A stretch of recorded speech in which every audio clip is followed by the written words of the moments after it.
Hi, I'm Jonah McDonald, and this is Living History. You may ask, why the bicycle? Why the Civil War replica cannon? Well, today I am going to take you on a bicycle tour of a battle that happened 150 years ago, the Battle of Atlanta during the American Civil War. Now, I'm the author of Secret Atlanta, a guide to the weird, wonderful, and obscure. And this battlefield definitely qualifies as secret and obscure. But I have to tell you, I'm a little nervous about telling you this story today because there's a long tradition of white historians glorifying the Confederacy. But that's not what I'm going to do today. I'm going to tell you these stories so when you're riding your bike around or driving around our city, you can know the secret stories, the layers of history that happened right here in Atlanta.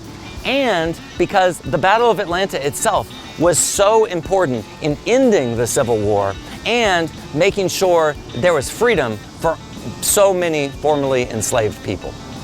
So we're going to start here in Grant Park. I'm going to tell you about the battle, and then we're going to go on a bicycle ride.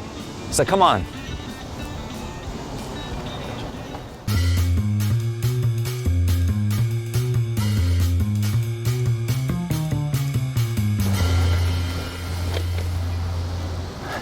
This is a lot higher than it looks, and steeper. I can't imagine trying to fight my way up this thing while people were shooting at me from the top. I don't even know if I'll be able to get down this steep hill holding a bicycle. There we go. This is one of the last remaining fortifications from the Atlanta campaign during the Civil War. Some people call it Fort Walker, named after a Confederate general who died in the battle, but really it's the corner of a circle of fortifications that was built all around the city of Atlanta. When I say the city of Atlanta, though, this is 1864 city of Atlanta. So Grant Park, where we're standing right now, was the far, far outskirts of what Atlanta once was. What were these fortifications? Well, clearly earthworks, a big mound of earth and a dip that I'm standing in right now. Inside this dip, there would have been abattis. That's a French word, and pretty much what it was two pointed sticks lashed together to form an X. Kind of the Civil War version of razor wire. So if you were trying to attack these fortifications from the outside, you'd be shot at by cannons that were placed at the top, shot at by human soldiers with rifles also at the top, and then you'd have to either get yourself on foot or your horse through this large ditch full of sharpened sticks. Once you made it through that, you would have to go up the steep hill, and then you would reach Atlanta. So it doesn't sound like much in modern standards, but at the time, people considered Atlanta the most fortified city in the world. Unfortunately, though, the Union Army was bogged down. There were really two fronts to the war. One near Richmond, Virginia, and that was like trench warfare, as close to World War I style warfare as they got during the Civil War. And there was no real successes happening. Lincoln needed something great to show up on the headlines of the newspapers. Well, on the other front, you had William Tecumseh Sherman. You've probably heard of Sherman if you're from Atlanta, fighting against the Confederate general, Joseph Johnston. And honestly, nothing much was happening on that side either, because Sherman would set up for a gigantic battle, and Johnston kept on making a maneuver that I like to call the George Washington maneuver. He was fighting small battles, and the moment that Sherman would get the upper hand, Johnston knew as long as he didn't lose his army, he was going to be okay because he was on home turf, and he would retreat. So there were small battles in Chattanooga, in Resaca, in Tunnel Hill, at Kennesaw Mountain, at the Chattahoochee River, until finally there had been so much retreat that politics began happening on the Confederate side. Jefferson Davis knew he needed a big victory in order to boost public opinion. And after seeing Johnston retreat and retreat and retreat until he was a mere few miles from the fortifications of Atlanta, Jefferson Davis knew he needed to make a change. And that's when he swapped out generals and put John Bell Hood in charge of the Confederate Army defending Atlanta.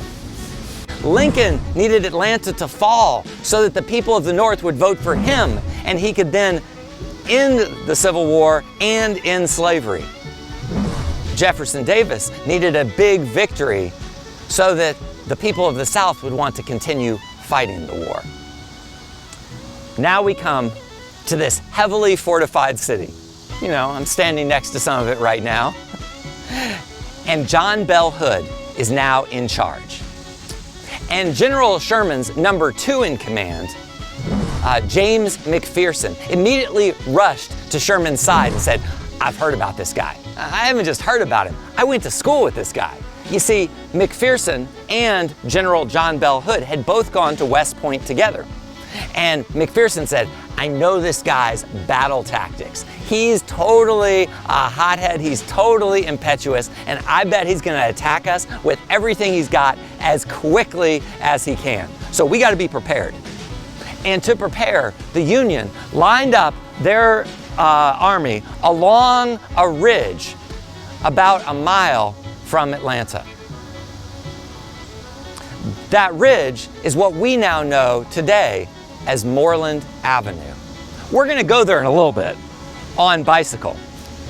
And as the Union Army set up their troops along that high point, the Confederates, in the middle of the night, took an army of 10 to 12,000 soldiers who had just fought in another skirmish at the Battle of Peachtree Creek and marched them south out of the fortifications in the hope to outflank. It means get behind the Union Army lines. To outflank the Union Army by marching south 7 miles down to the South River and then circling back north and surprising the Union from behind. This maneuver was led by a General Hardee on the Confederate side, and his men ended up marching 15 miles that night. That's why I want to do this on a bicycle. Because if I'm driving in a car, I'm not really gonna get what the soldiers were feeling. The generals were one thing, but can you imagine having just fought a battle and then immediately being told by your commanding officer that you need to strap a pack on and you're gonna walk all night, 15 miles with really bad shoes. Some people didn't even have shoes. 15 miles and then fight another battle. They must have been beat. And after a 15-mile bike ride today, I'm gonna be beat too. But it's gonna allow us to tell this story in a way that I think connects us more with what was happening 150 years ago. So what do we know? Atlanta is the most fortified city in the world. Lincoln needs Atlanta to fall so he can be reelected. And John Bell Hood is planning a sneak attack on the Union troops that's going to force his men to walk 15 miles through the night and then fight a battle. Well, we're going to go follow those troops today and learn stories as they happen throughout the battle. And then, by the end of this episode of Living History, I hope you'll have a deeper understanding of how important Atlanta was during the American Civil War and how important it is to at least know what happened all those years ago. So I'm going to hop on my bicycle, leave these fortifications here, and this is the last we're going to see of anything 150 years old today. Instead, what we're going to see is neighborhoods, city streets, industrial areas, because that all has been built on top of what once was a battlefield. Come on with me on bicycle, and you'll get to hear the story without all the work.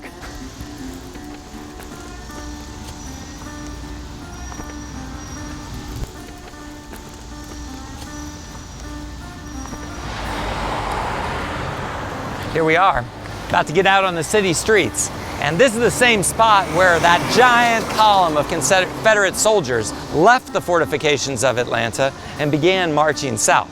I bet they were happy when they saw the first bit of their walk was downhill. Little did they know, the second half was going to be uphill. Now I'm ready to ride. See you at the next stop.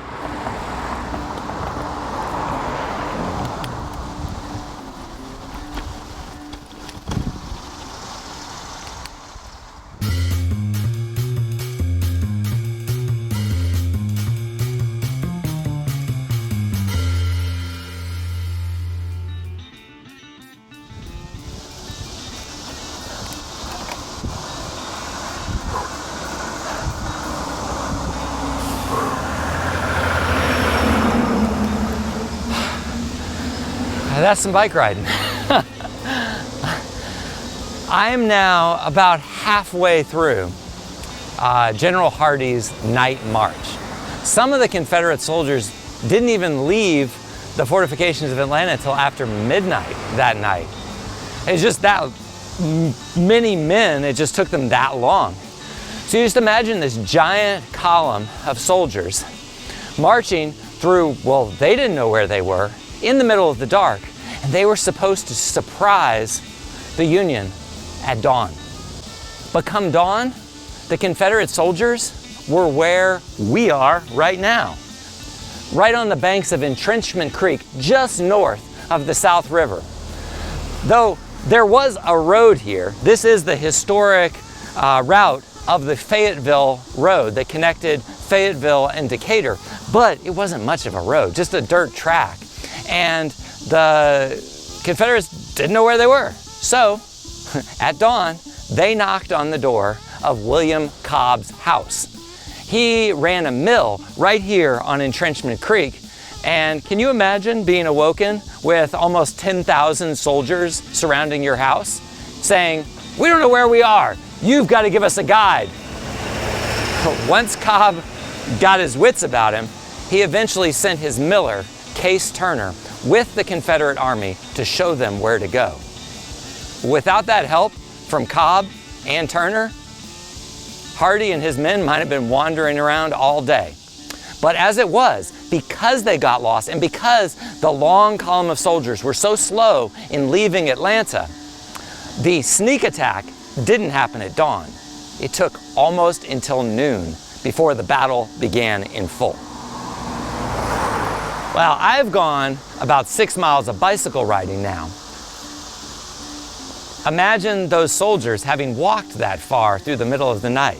And now, well, we've got some more uphill to do as we head towards what is now East Atlanta and where the first shots of the battle were shot. Here I go.